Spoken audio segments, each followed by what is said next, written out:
Graças a Deus, meus amados irmãos, eu vos saúdo com a graça e com a paz do Senhor. É um grande prazer estar juntamente convosco neste evento que é de tamanha importância para a igreja, pois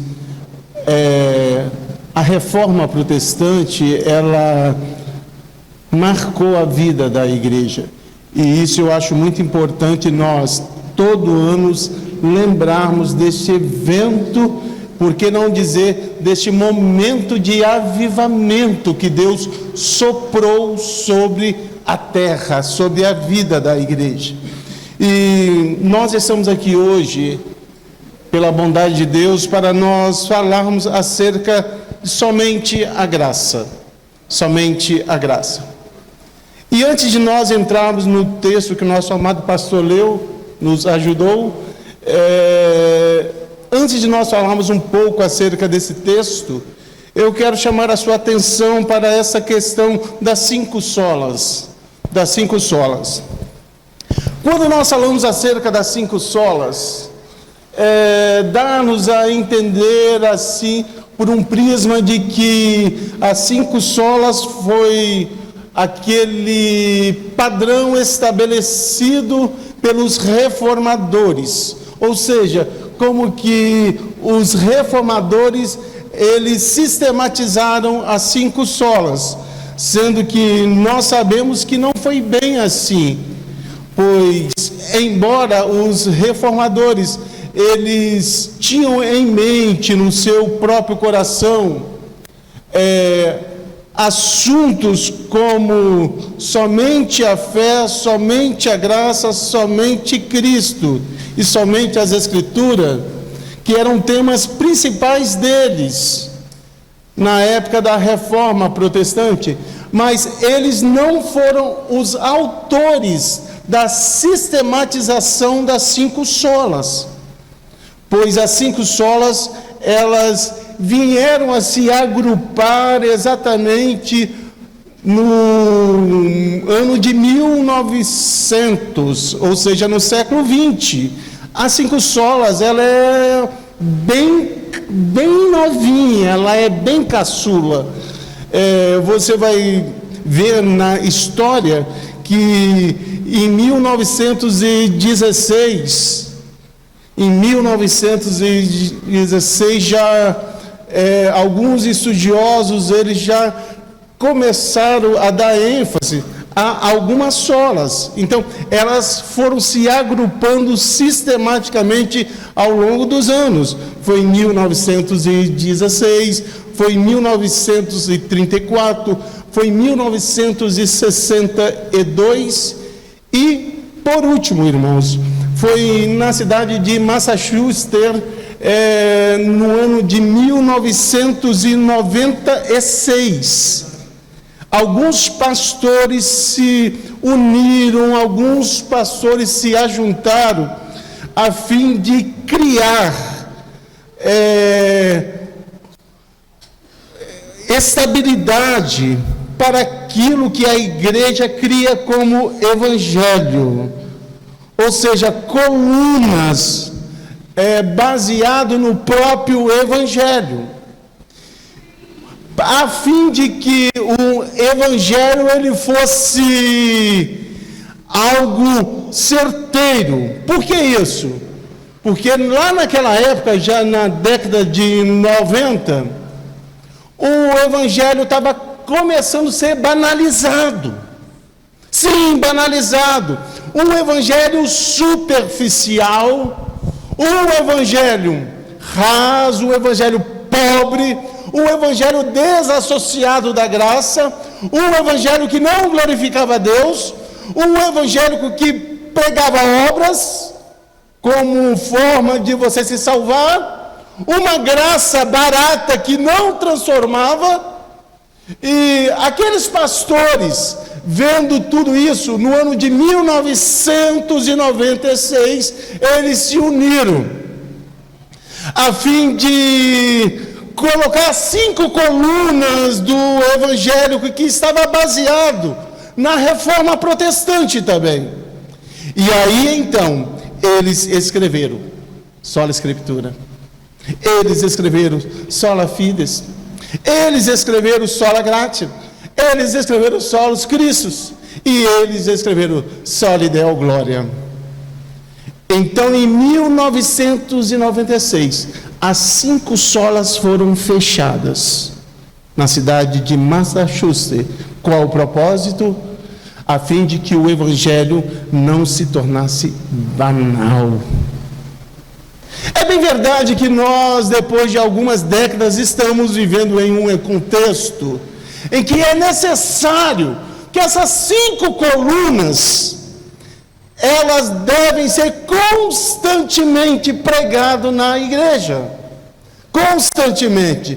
Por quê? Porque nós estamos vivendo num contexto mais ou menos assim.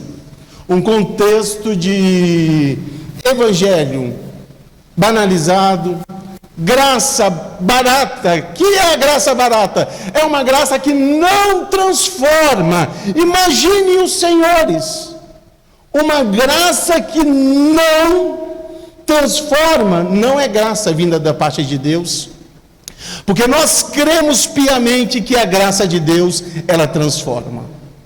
E diante disso, nós vamos perceber que é mais necessário, é mais urgente, é mais atual do que nunca. Nós estamos falando constantemente acerca das 5 solas, principalmente em um momento em que nós estamos vivendo agora. E voltando ao texto, irmãos, hoje eu vou estar com a responsabilidade de falar acerca da graça de Deus, somente a graça de Deus, sola gratia, né? E eu quero chamar a sua atenção, antes de entrar ainda esse texto, para essa questão somente. Somente.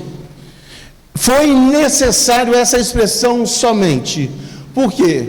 Porque senão a salvação iria ser graça mais alguma coisa. Graça mais alguma obra.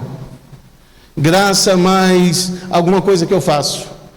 Graça mais... Então é importante você entender a importância da sola, que é somente.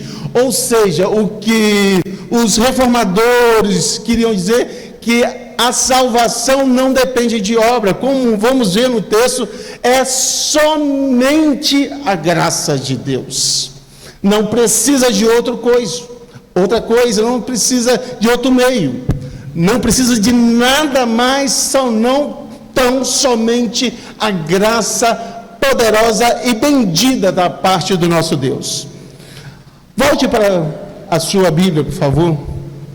Efésios capítulo 2, versículo 1 até o versículo 10. Nós vamos estar falando somente a graça pode salvar o homem.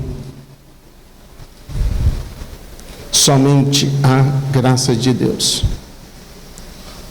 Bem, eu quero aqui dividir, para você que gosta de marcar, eu quero dividir este sermão em 3 pontos que eu gostaria que você entendesse eles, para que entendesse o que Paulo quis dizer dentro desse texto. Bem, primeiro texto vai do verso 1 até o verso 3, a situação dos Efésios, que era a nossa situação quando outrora estávamos sem Cristo. O outro texto está exatamente em Efésios capítulo 2, né? Verso 4 ao verso 9, onde nós vamos ver a ação de Deus para resgatar o homem de uma situação terrível. A ação de Deus para resgatar o homem de uma situação terrível. E, por fim, verso 10, onde nós vamos ver o efeito da graça de Deus na salvação do homem, né? O efeito da salvação de Deus na vida do homem, da graça de Deus na vida do homem. Então, nós vamos estar presos dentro desses 3 pontos aqui, que é o texto, que esse texto foi o texto usado por muitos dos reformadores para fim de dar embasamento à graça de Deus. Então nós vamos estar presos aqui dentro desse texto. O verso 1, nós vamos ver o estado dos irmãos que estavam em Efésios. Quando Paulo, ele escreve essa carta aos Efésios, ele começa a dizer assim para os crentes que estavam em Éfeso. Ele diz: e ele vos deu vida, estando vocês, ó Efésios, parafraseando, estando vocês, ó Efésios, mortos os vossos próprios pecados e delitos. Percebam bem que nós precisamos de entender o que Deus fez por nós, mas Ele vos deu vida. Mas antes vamos entender a grande questão de nós estarmos mortos. O Paulo chega e fala assim: olha, vocês, Efésios, estavam mortos. É como se Paulo estivesse no púlpito falando: vocês outrora estavam mortos. É importante de nós entendermos essa questão de estar mortos aqui. Quando Paulo fala estavais mortos, é importante você entender, porque o estado do homem de estar morto espiritualmente não impede ele de praticar boas obras.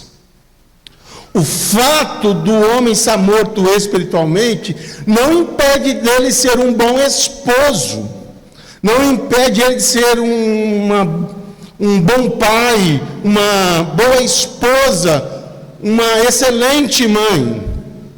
A questão aqui não é essa.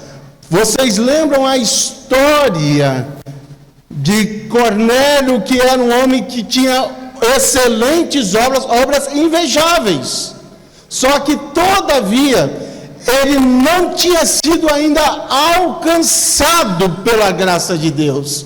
Ou seja, um homem morto espiritualmente, ele pode praticar boas obras, todavia essas obras que eles praticam mortos, eles não conseguem glorificar a Deus através delas, porque o homem, ele só consegue glorificar a Deus com as suas obras quando ele está vivificado em Cristo.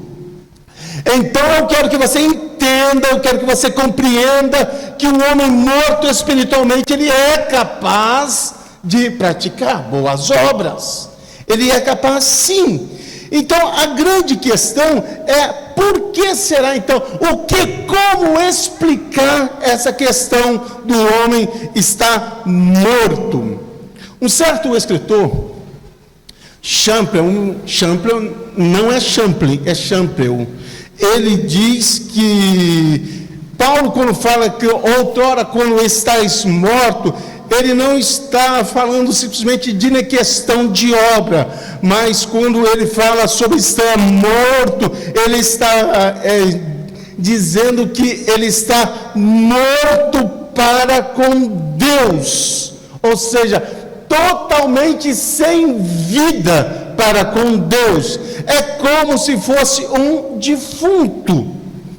E eu me recordo, irmãos, quando a minha esposa faleceu, hoje eu tenho estrutura para me falar isso, eu estava chegando do meu serviço, eu estava próximo de casa, e alguém me interfonou e falou assim: ó, corre, porque a Ana Gabriela está morrendo. E eu estava próximo de casa, eu prontamente subi as escadas correndo. Quando eu cheguei, eu vi as mãos delas toda roxa, os dedos, os lábios roxos. Eu balancei a cabeça dela para lá e para cá, eu tentei abrir o olho, eu comecei a ficar desesperado. Eu fiz de tudo, mas ela não respondeu. Sabe por quê? Ela estava morta. Ela estava morta. O homem sem Deus é assim. O homem sem Deus é exatamente assim. Ele não consegue responder. Você pode fazer o que quiser, ele não consegue responder o chamado de Deus, se não for pela graça. Ele não consegue fazer nada, ele não consegue sentir nada, ele não consegue ter tato, ele não consegue ter prazer, ele não consegue ter fome de Deus, ele não consegue absolutamente nada. Assim é o homem morto. Ele é insensível, completamente insensível. Fala de Deus para ele, ele nem liga. Fala acerca da eternidade, ele nem se importa. É exatamente assim o homem morto. Ele não consegue ter sensibilidade pelas coisas espirituais. As coisas de Deus para ele é como se fosse algo normal, como se fosse algo comum para ele. Esse é o estado do homem morto. Está morto no texto, irmão, significa que o homem em si mesmo, ele não tem desejo pelas coisas de Deus. Está morto nesse texto, diz que ele não tem fome do banquete que Deus preparou para ele. Está morto nesse texto, significa tudo isso. Assim como um cadáver não tem como, assim como um cadáver não tem como ter percepção, assim também o homem sem Deus, ele não tem percepção de Deus, ele está morto espiritualmente, ele nunca vai conseguir ter percepção de Deus. O homem morto não consegue ter percepção de Deus. É isso que Paulo fala, estando vós mortos. Essa era a sua situação. Você estava morto sem Cristo. Você estava sem percepção de Deus. Você não sentia prazer nas coisas de Deus. Porque você estava morto como eu também estava. Mas perceba bem que no verso 2 e 3, Paulo, ele mostra ainda três poderes que escravizavam o homem. Além de outrora os efésios estavam mortos sem Deus, havia três poderes terríveis que escravizavam eles. E o texto diz, verso 2, nos quais andaste outrora no curso desse mundo. O primeiro poder que estava aprisionando os crentes de Efésios, dos homens sem Deus, é exatamente o mundo. O mundo. Paulo estava falando aqui, irmão, de um mundo espiritual. Não é um mundo cósmico, não é um mundo físico. Essa expressão mundo aqui é um mundo espiritual, é um sistema pervertido, é um sistema que opõe a Deus e a sua obra, e ainda mais é um sistema de valores da presente era, sistema de valores da presente era. O que Paulo quis dizer acerca do mundo é isso aqui. Ele quis dizer que o homem sem Deus anda fazendo as coisas de acordo com um sistema pervertido. Pervertido. Ou seja, deixa eu tentar simplificar. É pecado andar de forma agradável, bonita? Não. Mas se não fizer para a glória de Deus, é pecado um casal ele ter relação sexual? Não, mas sendo que na hora certa, no momento certo e no tempo certo, ou seja, casamento. O sistema mundano, ele impõe coisas assim, que você pode ficar à vontade. Sendo que Deus, ele não quer coisa assim. O sistema de valores do mundo, ele vai contra ao sistema do reino de Deus. Tudo aquilo que Deus planejou, tudo aquilo que Deus, ele arquitetou, tudo aquilo que Deus quis. E o sistema mundano vai contra isso. E é óbvio que é pecado. É pecado. Quer ver uma coisa? É pecado você estudar para passar em um concurso público? Não. Mas deixa eu mostrar uma visão mundana. Pastor Wallace, eu vou estudar no concurso público. Olha, quando eu passar, eu vou ficar tranquilo, porque eu vou estar dentro, eu vou estar concursado. Isso é visão mundana. É visão mundana.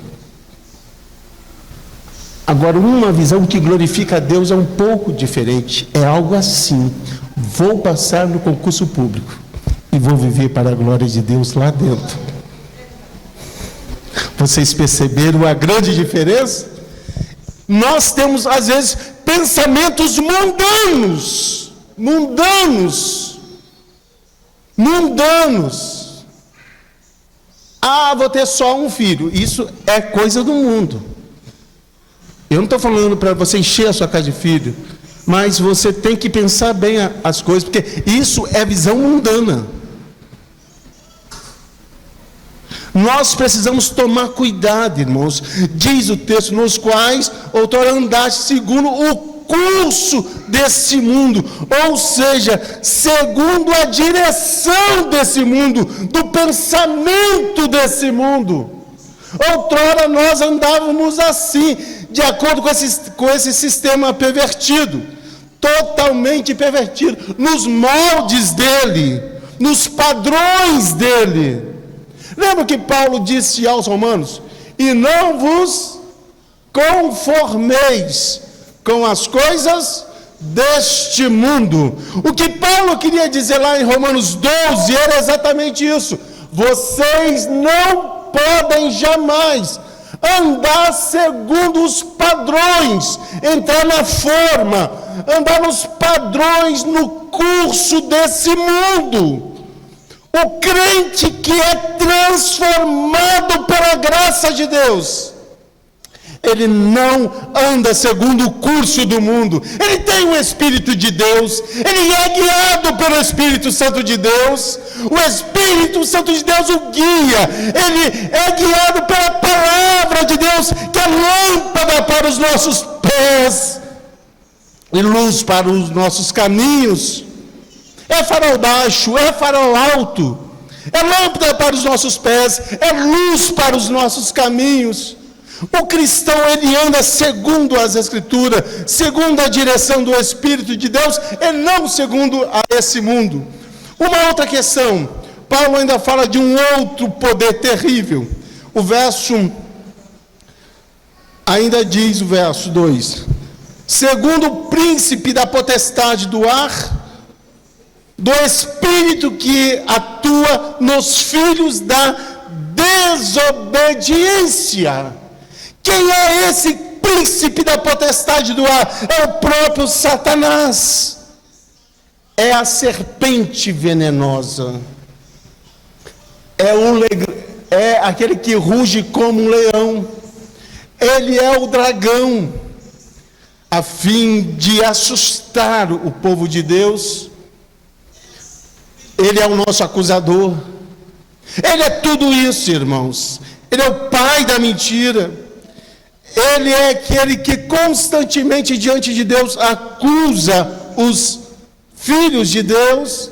Mas entenda uma coisa: você tem que entender que ele atua sobre os filhos da desobediência, ou seja, aqueles que andam em desobediência. Ou seja, aqueles que andam em desobediência estão sob o domínio de Satanás. Devemos tomar cuidado com todas essas verdades que estão nas Escrituras. E um grande terceiro inimigo é exatamente o que Paulo diz aqui dentro do versículo 3: os quais também todos nós andávamos outrora, segundo a inclinação da nossa carne, segundo a vontade da carne e dos pensamentos, e éramos por natureza filhos da ira. Carne aqui não é essa natureza física, é uma natureza decaída, é uma natureza que nós assumimos em Adão. Eu acho interessante quando Lutero diz que nós caímos juntamente com Adão. Assim como Adão caiu, nós também caímos juntamente com ele. Ou seja, nós assumimos. uma natureza decaída, pecaminosa, depravada, onde que todos os nossos sentidos estão corrompidos literalmente pelo pecado. Nós assumimos a natureza de Adão na queda, mas nós vamos ver que na ressurreição nós assumimos a natureza de Cristo. Nós assumimos a natureza de Cristo. Eu quero enfatizar então, dentro desse verso 1 até o verso 3, que nós estávamos mortos em nossos próprios pecados e delitos. Nós éramos escravos de 3 poderes terríveis, e nós éramos tidos como filhos da ira. Filhos da ira, como que nós estávamos já selados para a perdição, antes a morte de Cristo. Eu quero enfatizar esses 3 pontos aqui, mas eu quero pedir que você olhe para o texto, verso 4 até o verso 9. Você vai ver a ação de Deus, o que Deus fez para resgatar os crentes de Efésios. Paulo chega para os crentes de Efésios e disse assim, mas Deus, sendo riquíssimo em misericórdia, por causa do grande amor que nos amou. Olha só como Paulo chega para os crentes de Éfeso. Paulo, ele lança os crentes de Éfeso em um lamaçal de pecados, como eles estavam sem Cristo, como você e eu, nós estávamos sem Cristo. Mas agora Paulo chega e fala assim, mas Deus. Essa palavra mas, essa expressão mas, eu acho ela muito interessante, porque ela é um divisor de águas dentro desse texto. Se o texto tivesse acabado no verso 3, nós estaríamos perdidos. Mas o verso 4, Paulo faz um divisor de água, dizendo, mas Deus. É uma expressão muito forte, é um divisor de águas, demonstrando assim que o homem, ele não era capaz de se salvar, que o homem não tinha como se salvar, que o homem não tinha meios de se salvar, que o homem não tinha força para se salvar. Paulo chega e mostra, mas Deus, ele mostra como que o homem é, ele não é nada sem Deus, mas ele fala, mas Deus, mostrando assim um outro lado, um Deus poderoso, um Deus que é capaz de regenerar, um Deus capaz de salvar, um Deus que é capaz de transformar, um Deus que é capaz de criar nova vida naqueles que estavam mortos. Paulo diz, mas Deus, é uma expressão muito forte, irmãos. Ela traz uma verdade que mostra o lado de Deus e o lado do homem. O lado do homem, o homem não pode se salvar, o homem não pode se regenerar, mas por outro lado, mostra a magnitude do poder salvífico de Deus Todo-Poderoso. De um Deus Todo-Poderoso. Paulo fala, mas Deus, e aqui ele desenvolve 2 atributos graciosos da parte de Deus, e ele diz, mas Deus, sendo rico em misericórdia, olha o verso 4, mas Deus sendo rico em misericórdia, isso é, Deus se colocou no nosso lugar, Deus olhou para as nossas misérias, Deus, ele sentiu as nossas misérias, mas Deus sendo rico em misericórdia. Aí você me pergunta, por que Deus teve misericórdia de nós? E Paulo responde, por causa do grande amor que ele nos amou. Por causa do grande amor que ele nos amou. Percebam. Agora, se você me perguntasse, por que Deus nos amou? Olha só, nós não tínhamos nada de bom, nós estávamos mortos, nós não tínhamos nada que atraísse a Deus. Nada, absolutamente nada. Você não tinha nada de bom para que Deus olhasse para você. Aí você me pergunta, como que Deus nos amou? E eu te respondo, Deus nos amou nessa situação, porque Ele escolheu nos amar. É exatamente isso. Deus, Ele escolheu, sem pedir conselhos a ninguém. Ele, em seu soberano decreto, Deus escolheu nos amar. Deus nos amou, mesmo nós não tendo nada que atraísse a atenção dele. Deus mesmo assim, Deus nos amou. Deus chamou desse jeito. Deus chamou exatamente assim. E diz, olha, entenda a graça de Deus aqui. Deus, com grande amor, Ele nos amou, estando nós mortos. Estando nós mortos, Deus nos amou.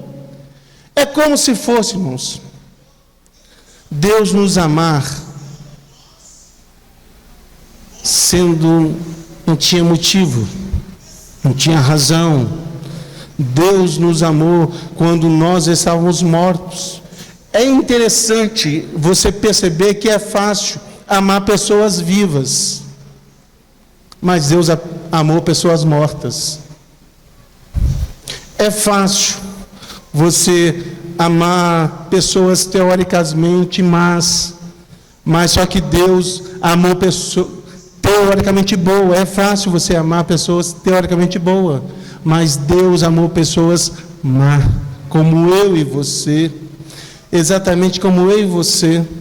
É fácil você amar um amigo, abraçar um amigo, é fácil, mas a questão é que Deus amou foi inimigos, porque outrora nós éramos inimigos de Deus. Será que você entende o peso da graça de Deus, o valor da graça de Deus? Como que Deus nos amou? Deus nos amou estando mortos, Deus nos amou sendo pessoas más, Deus nos amou sendo inimigos dele. É isso que Paulo mostra aqui nesse texto, um checklist, mostrando que Deus não nos amou, irmãos, simplesmente porque nós éramos bons, não. Nós estávamos mortos, nós éramos pessoas más, e isso denota a graça de Deus, a fim de nos resgatar e de nos salvar de tudo isso aqui. O verso 5, o verso 7, você vai perceber que Paulo ele encontra ali dentro de um contraste entre as verdades.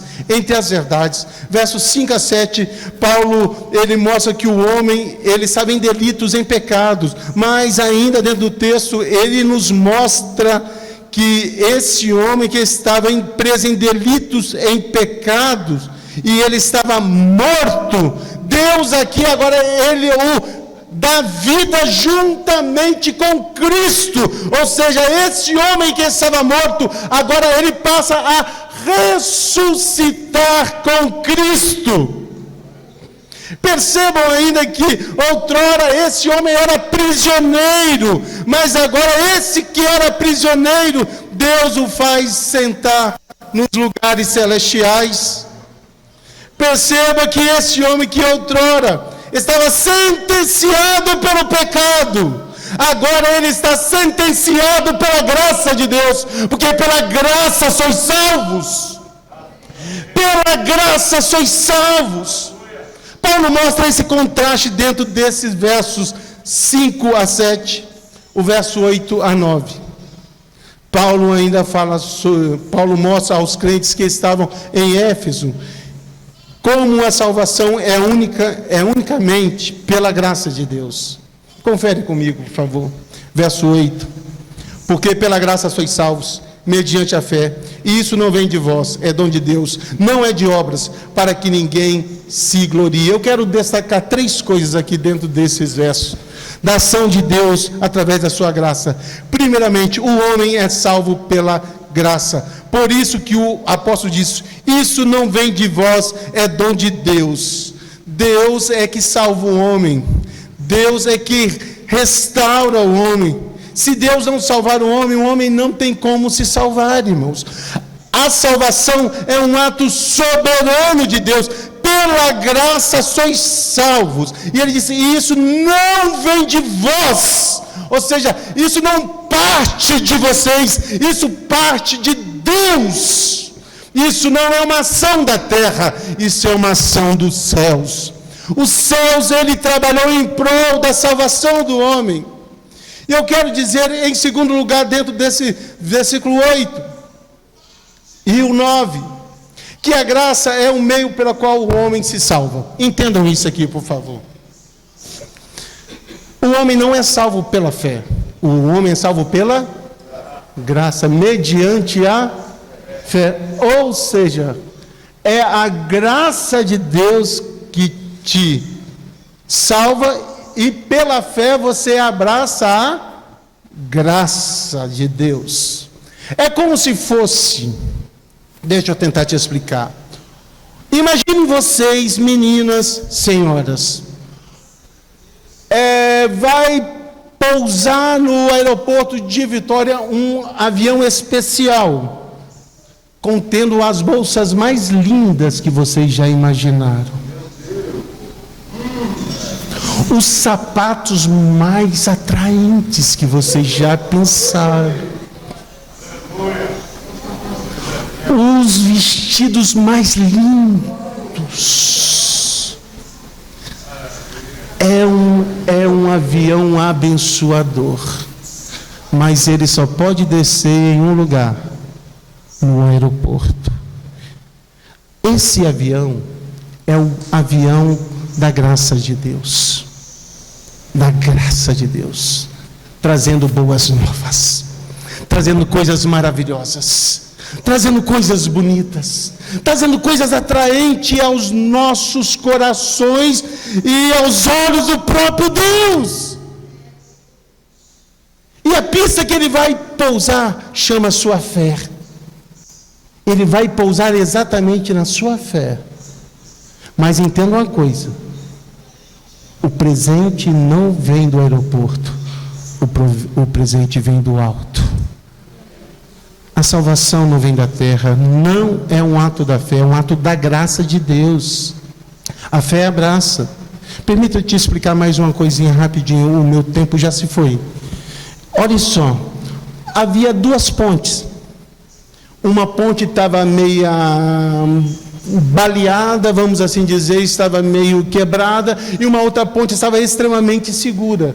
E vinha caminhando dois homens. Um homem tinha tamanha fé, e o outro olhou e falou assim: não tenho tanta fé.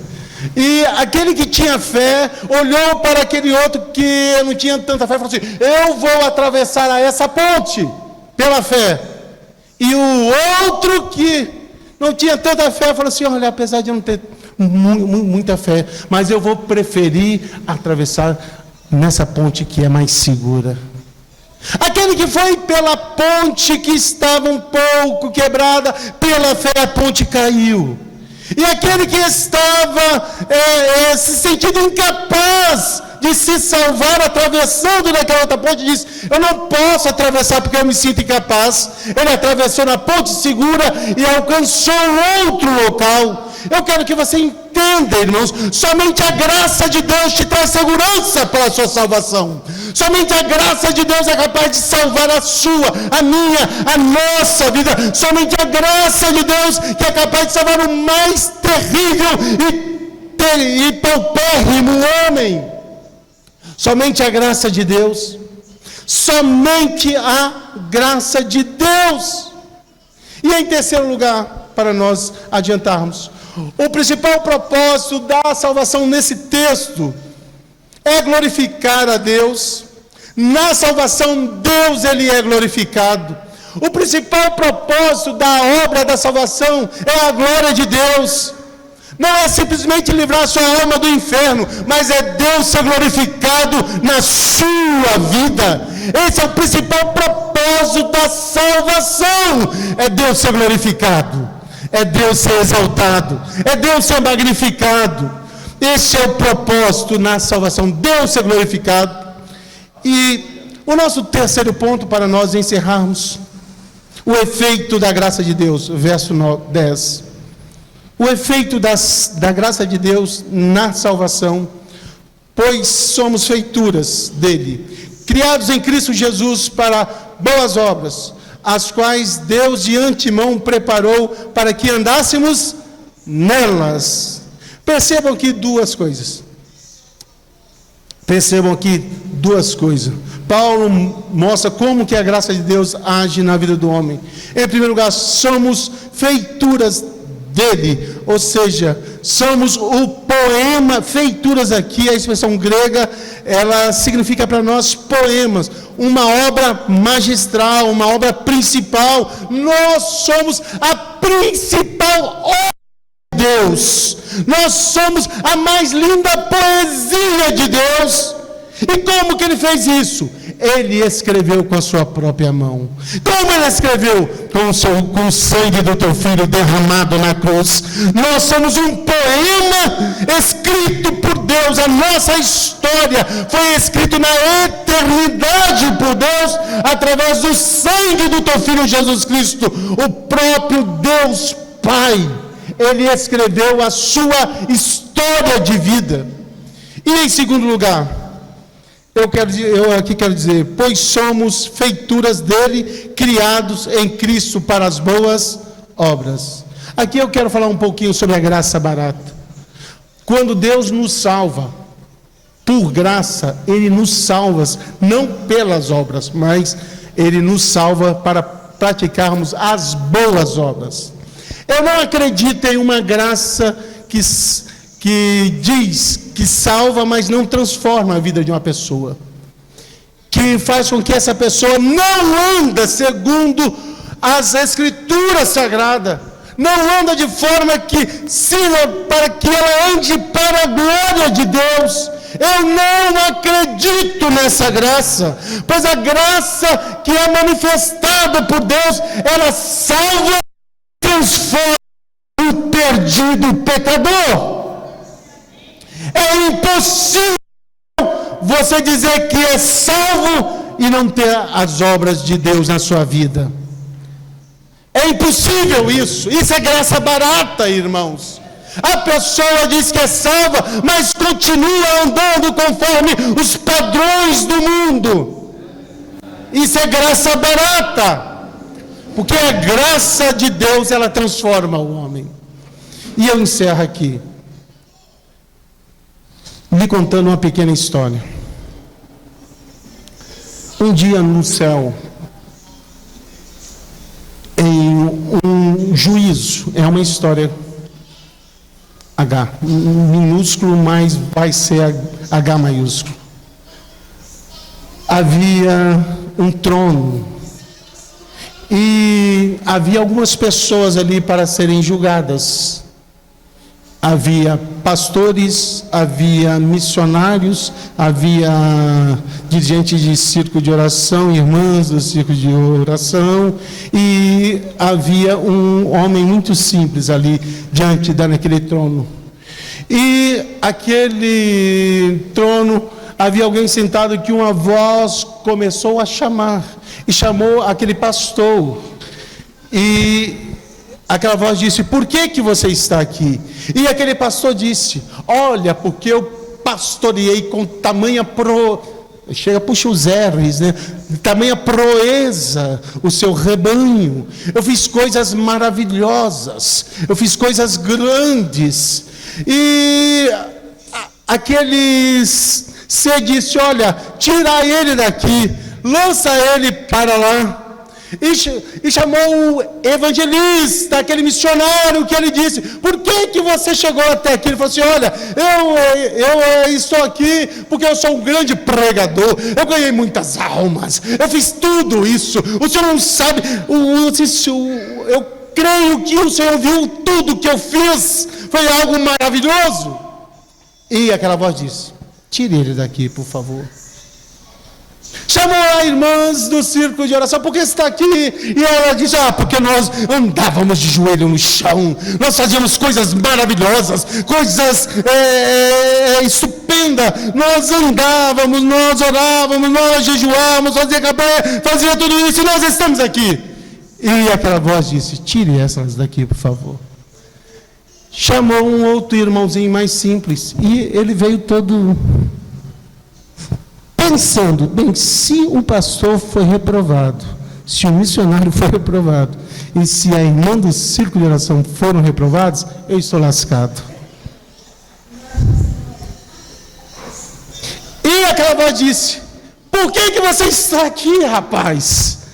E ele disse, olha, para ser sincero, nem eu sei, eu não tinha mérito nenhum, mas o Senhor quis que eu estivesse aqui.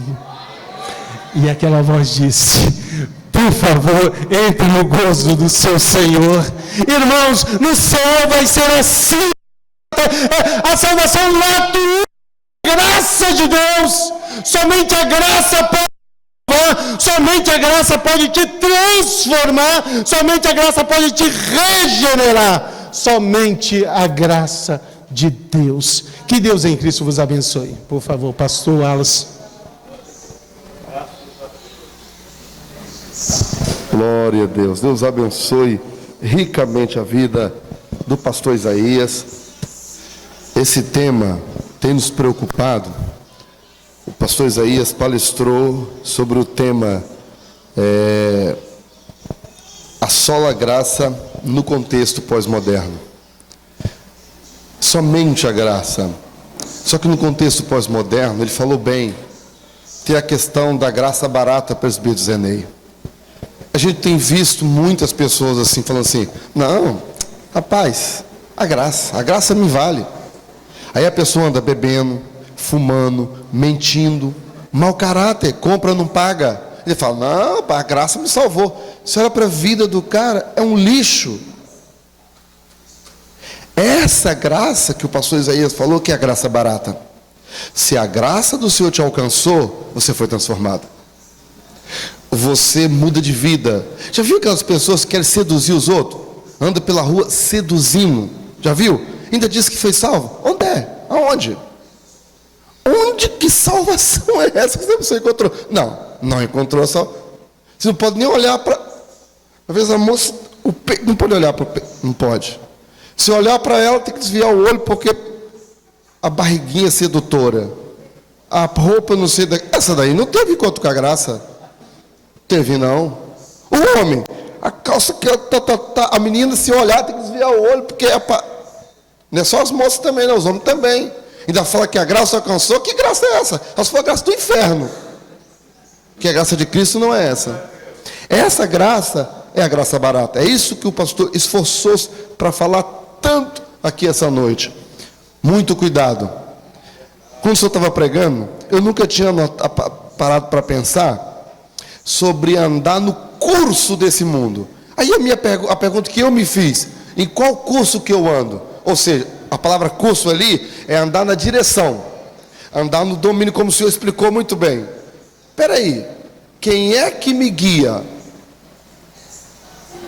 Como é que as pessoas olham para mim e falam assim, aquele ali é guiado por Deus?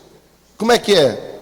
Agora imagina, irmão Marcelo, passa uma moça com trajes sumários, mostrando que é crente. Aí imagina eu, com o olho comprido.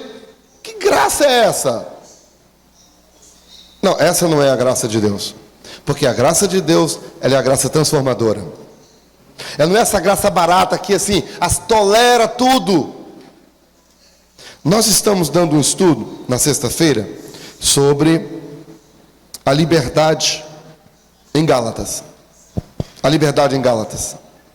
O capítulo 5, versículo 13, fala assim: não useis da liberdade para dar ocasião à carne. E aqui, eu vou dizer uma coisinha.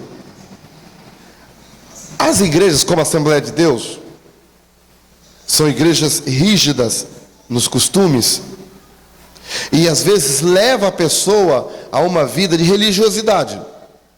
Só que outras igrejas, já que estou falando da Assembleia, batista ou presbiteriana também, por outro lado, a fim de fugir do legalismo, assembleano, por exemplo, a fim de fugir isso, leva a pessoa para a carnalidade. E é exatamente isso que Paulo aos Gálatas está combatendo. Você é livre, só que não usa da sua liberdade para dar ocasião à carne. Sabe o que é carne? É a vontade da carne. A pessoa que, em nome da liberdade, está no pecado dentro da igreja. Vocês me compreenderam? Vocês que são jovens, irmãos e irmãs, me entenderam? É um equilíbrio. E buscar esse equilíbrio, você quer que eu fale a verdade? É um desafio. Porque nós, os homens, queremos ser o tal. Nós, os homens, queremos seduzir. Nós, os homens, queremos ser o bonitão da cocada preta. Fala a verdade, nosso ego é inflado pela carne. Como vencer isso? Gente, pela oração e com uma vontade sincera dentro. Uma vontade sincera dentro. Mas eu vou dizer uma outra coisinha. Quando eu me casei,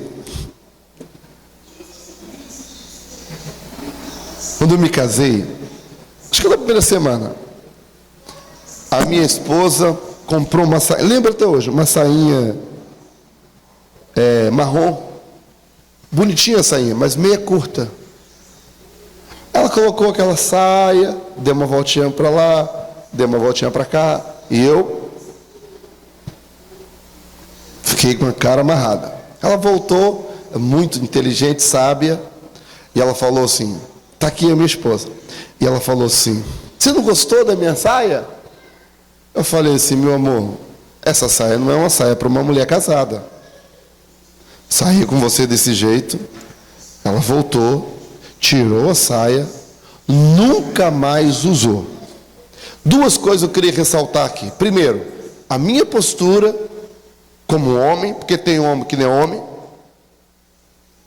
Sua mulher arruma dentro da sua casa. Sua filha arruma dentro da sua casa. Você não vê não? Você não fala nada não? Primeira coisa. E segunda coisa é a obediência dela. Eu não falei, você tem que tirar. Eu só falei, amor, isso não é uma... Eu tinha 25 anos, ela tinha 22. Nós éramos jovens. Conversamos, não impus, não briguei. Hoje nós temos 23 anos de casado, vamos fazer 24. Estamos nos preparando para bodas de prata. Eu amo essa mulher. Faço tudo para que ela se vista bem. As melhores roupas que eu tenho, foi ela que me deu. Tudo, se olhar em mim, ver de melhor, foi ela que me deu. E caro, tá? Porque ela tem gosto de rico. Ela tem gosto de rico. Eu quero comprar um sapato mais barato, ela vai lá, não tem que ser de couro, tem que ser assim, tem que ser... Ih, rapaz. Eu já falei para ela, amor, você tem espírito de rico. Mas eu amo essa mulher. Por que eu estou falando isso? É porque tem gente que não entende o que é graça. Tem gente que pensa que graça é viver assim, ó, de qualquer maneira. Tem gente que pensa que graça é libertinagem. Você é livre, não libertino. Foi falado ontem, a origem das modas, das coisas, foi falado ontem a origem disso. Se eu estou na graça de Cristo, a graça, pastor Isaías, sou muito feliz nessa expressão. A graça, ela é libertadora. Ela me liberta do poder da carne, do poder do mundo, do poder do diabo, do custo desse mundo. Se a graça te alcançar, o mundo está para cá, você está para cá. Isso é graça. O pastor foi muito feliz nessa colocação. Nós vamos encerrar. E eu peço a todos, por gentileza, fiquem... antes da gente... fiquem sentados mesmo, que eu vou orar e preciso fazer só uma coisinha. Fiquem assentados, por gentileza. Eu queria, sinceramente, vos convidar, com muito respeito. Feche os teus olhos. Eu queria que você olhasse para dentro de você, como o pastor estava pregando, eu estava olhando. E eu me perguntei, qual é o curso que eu ando? Será que eu estou no curso desse mundo morto? Dentro da igreja, perdendo tempo, com carteirinha de pastor? Ou será que a graça de Cristo me alcançou e me transformou? Será que eu sou um novo homem mesmo, de verdade? Tem certeza absoluta? Será que quem domina meus impulsos é a carne? Ou é a minha nova vida em Cristo pela graça de Deus? Se porventura você sentir encorajado pelo Espírito Santo para ter uma vida diferente, a Bíblia diz: se hoje ouvires a voz do Espírito Santo, não endureçais o vosso coração. Aceite a palavra do Senhor. Eu estou falando com muito amor. Sinceramente, irmãos, estou falando com muito temor e respeito. Hoje, essa semana, é no gênero de seminário. Por isso não tem muito glória a Deus. É para refletir, é para pensar, é para mudar de vida. O Espírito da graça de Deus, que é o Espírito Santo, está aqui. Você precisa, como o pastor falou, abraçar pela fé a graça. Abrace. Senhor Deus, nos perdoe, Senhor. No nome de Jesus, corrija as nossas atitudes más. Atitude que nos afasta de Ti. Atitudes, ó Senhor, que nos leva a pecar. Em nome de uma vida até moderna, de uma beleza que é fantasiosa. Senhor, nos guarda disso, Senhor, de vivermos uma vida carnal, entregues ao pecado, dominado por um sentimento carnal e pecador. Nos livra, nos liberta. Que esta noite seja uma noite de transformação, de libertação. Ó Deus, dá-nos uma nova mente, uma nova forma de pensar. Abençoa a tua igreja, no nome de Jesus. Amém. Gente, eu quero convidar...